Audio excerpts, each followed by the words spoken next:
Hola, hola, buenos días, hello everyone.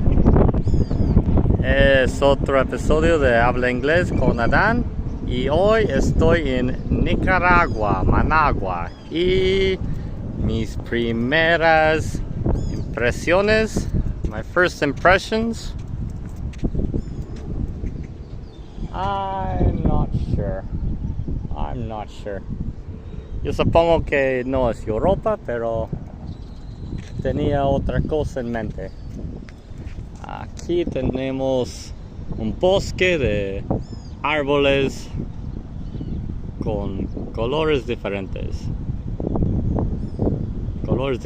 Y ahí Simón Bolívar de Venezuela está aquí, pero en oro, tipo oro. Bueno, por ahora, hasta luego, me voy.